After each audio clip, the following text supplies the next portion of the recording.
చాలా మంది ప్రార్థన చేస్తారు. ఏమని ప్రార్థన చేస్తారంటే చాలా ఫన్నీగా, కామెడీగా ఉంటుంది ఆ ప్రార్థన. ప్రభా, నా కష్టాలు తీసేయి నాయనా, నా శ్రమలు తీసేయి ప్రభా, నా బాధల నుంచి నన్ను విడిపించు నాయనా. నా వల్ల కావట్లేదు ప్రభా ఈ శ్రమలు ఓర్చుకోవటం, నా వల్ల కావట్లేదు ప్రభా ఈ కన్నీళ్ళను ఎదుర్కోవటం, నా వల్ల కావట్లేదు ప్రభా పనికి మాలిన బతుకు ఎందుకు ప్రభా, శ్రమలు తీసేయి నాయనా, కష్టాలు తీసేయి నాయనా అని ప్రార్థన చేస్తారు. చాలా మంది సరదాగా ప్రార్థన చేస్తే పొరపాటున సరదాగా దేవుడు విన్నాడు అనుకోండి, ప్రార్థన అయిపోయారు. ఇక మీరు నిజంగా శ్రమలు తీయాలి దేవుడు. శ్రమలు కష్టాలను మీ జీవితంలో ఇక తదుపరి డిక్షనరీలో శ్రమలు అన్న పదం లేకుండా వేస్తాడు దేవుడు. మరి సంతోషమే కదా, మీరు చేసిన ప్రార్థన అదే, దేవుడు చేసేది కూడా అదే, మీరు అడిగింది దేవుడు చేస్తాడు. పొరపాటున దేవుడు అనుకోండి, మీరు చేస్తే ఓ పొరపాటు నిన్నాడు అనుకోండి, శ్రమలు వద్దు అని మీకు శ్రమలు లేకుండా చేస్తే జరిగేది ఎంత తెలుసా? శ్రమలు లేని వాళ్ళు ముగ్గురు. మొదటి బ్యాచ్ పిచ్చోళ్ళు. చెప్పండి ఎవరు? శ్రమలు లేని వాళ్ళు పిచ్చోళ్ళకి శ్రమలు ఉండవు. వాడు చిరిగిపోయిన బట్టలు వేసుకుంటాడు, సూట్ వేసుకున్నంత ఫీలింగ్ వెళ్ళిపోతూ ఉంటాడు నడుచుకుంటాడు ధీమాగా. రెండో బ్యాచ్ ఎవరు? చచ్చినోళ్ళు. ఎవరు? చచ్చినోడికి శ్రమలు ఉండవు.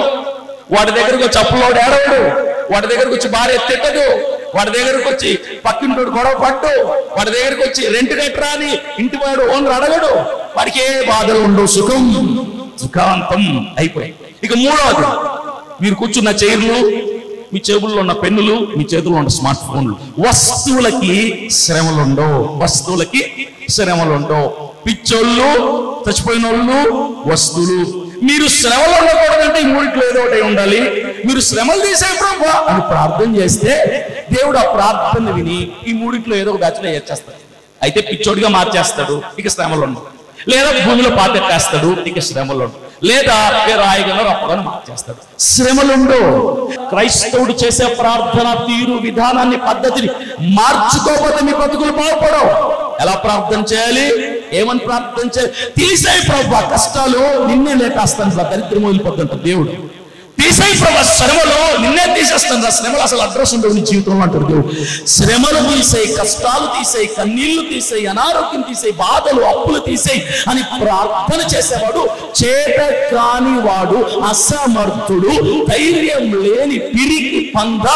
నిజమైన క్రైస్తవుడు కాలరెగరేసి ఏం ప్రార్థన చేస్తా తెలుసా? ప్రభువా, నా చుట్టూ సమస్యలు ఉన్నాయి, నా చుట్టూ శ్రమలు ఉన్నాయి, నా చుట్టూ బాధలు ఉన్నాయి, నా చుట్టూ కన్నీళ్ళు ఉన్నాయి, నా చుట్టూ అప్పులు ఉన్నాయి. ఉంటాయి. నాతో ఉన్న నీవు నాకు ధైర్యాన్ని ఇవ్వగలవు, నాతో ఉన్న నీవు నాకు కృపనివ్వగలవు, నాతో ఉన్న నీవు నాకు సమృద్ధినివ్వగలవు. వాటన్నిటిని అధిగమించే బలము చేత నన్ను నింపి గెలిపించు ప్రభువా, వాటిని ఓడించడానికి బలము చేత నన్ను నింపు. ఇది ధైర్యవంతుడు చేసే ప్రార్థన. Never try to escape from your negative circumstances. నీ వ్యతిరేక పరిస్థితుల నుంచి, ప్రతికూలతల నుంచి, ఇబ్బందుల నుంచి తప్పించుకోవటానికి, జారుకోవటానికి, పారిపోవటానికి ప్రయత్నించకూడదు. ఎదురు నిలబడాలి, శ్రమలకి ఎదురు నిలబడాలి. You should fight with your tribulations. When you face some negative situations in your life, stand there and fight with them, receive the strength of God and get success in your life. నిలబడు, పోరాడు, దేవుని బలం పొందుకో, విజేతగా నిలు. అది నువ్వు చేయాల్సి. గెలవాలి ప్రభు అంటే దేవుడు గెలుపునిస్తాడు, కానీ నా వల్ల కావట్లేదు ప్రభు అంటే జీవితాన్ని నిలిపేస్తాడు. Never pray like that. శ్రమలు తీసే, కష్టాలు తీసే అన్న ప్రార్థన తప్పు. ఎప్పుడు ఆ ప్రార్థన చేయాలి? కష్టాలు లేనుడు ఎవ్వలేడు భూమి మీద. ఈవెన్ మన దేశ ప్రధానమంత్రి మోడీ గారికి కూడా శ్రమలు ఉన్నాయి, కష్టాలు ఉన్నాయి. పడుకుంటే సరిగ్గా నిద్ర పట్టదు తెలుసా ఆయనకు. ఎందుకు? ఎలక్షన్స్ వచ్చేసాయి, నాకు వస్తుందా రాదా సింహాసనం అని భయం. జగన్మోహన్ రెడ్డి గారికి కూడా భయం ఉంటుంది, ప్రశాంతమైన స్లీప్ రాదా ఆయనకి. ఎందుకు? గెలుస్తామా లేదా, మెజారిటీ మంచిగా వస్తుందా లేదా, భయం. కోట్లు సంపాదించిన మెగాస్టార్ కూడా సరిగ్గా నిద్ర పట్టదు. ఎందుకు తెలుసా? రేపు నా సినిమా రిలీజ్ అవుతుంది, హిట్ అవుతా ఫ్లాప్ అవుతా, హిట్ అవుతా, భయం, టెన్షన్. ఎవరి స్థాయికి తగిన శ్రమలు, ఏ స్థాయికి తగ్గ కష్టాలు అలాగుంటాయి. అది క్వైట్ కామన్.